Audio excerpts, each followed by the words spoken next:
I'm kind of like the Forrest Gump of conservation. Things just happened.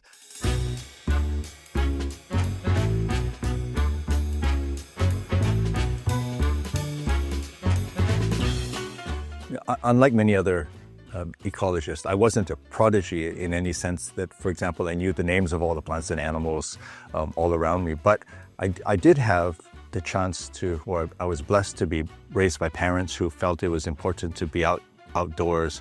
And so every weekend, my father would take us to the beach near my grandmother's house. And it was just through this really unstructured play, looking at the fish, the marine life, the seaweeds, everything that kind of maybe sparked an interest in nature, which later on, I think, combined with the formal schooling of biology, led me to where I am today.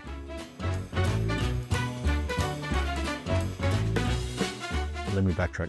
What's interesting to me is I developed an interest in tropical biology, but studying in North America, the natural connection would be maybe to the Caribbean or to Central America, Mexico, someplace like that. I really wanted to explore my roots in the sense that the Hawaiian flora and fauna are largely derived from Southeast Asia, and the native Hawaiians, of course, are descended from people who migrated through this region. So on many levels, I just really wanted to explore Southeast Asia, Singapore in particular, because two of my supervisors independently recommended that I come here.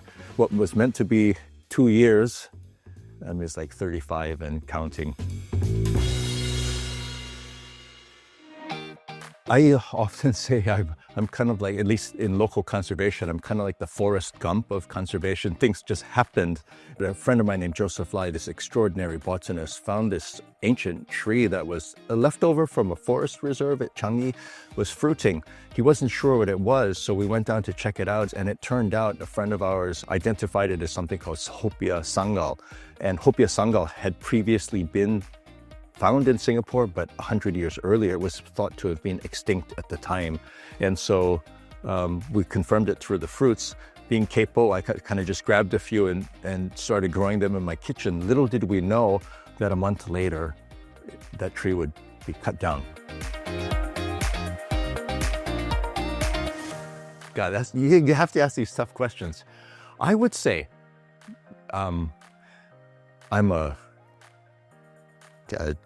if you were to ask me what my favorite tree is, I'd say the Soraya, this magnificent tree in our rainforest at Bukit Timah. But in terms of working style, I would say a mangrove, because a mangrove has to do with changing currents, changing tide, changing salinity.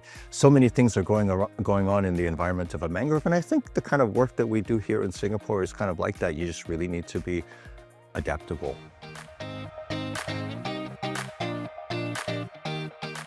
So I've got 3 lectures. And the first maybe will be the most, I wouldn't say technical, but it'd be, let's consider that the science lecture. What is biodiversity? Why is it important? And how is it relevant to us living in a city? And if I manage to convince the audience of that it is worth keeping and protecting and managing well, then the second part is actually that the second lecture is that nature really isn't all about plants and animals. It's really about people as well. And that thriving nature benefits us in many ways, not just bird watching or looking at plants, but it truly benefits us as a society. The third one is that I think, Singapore, many people say, is a really small place. So, does it really matter that we look after nature in a city-state like Singapore?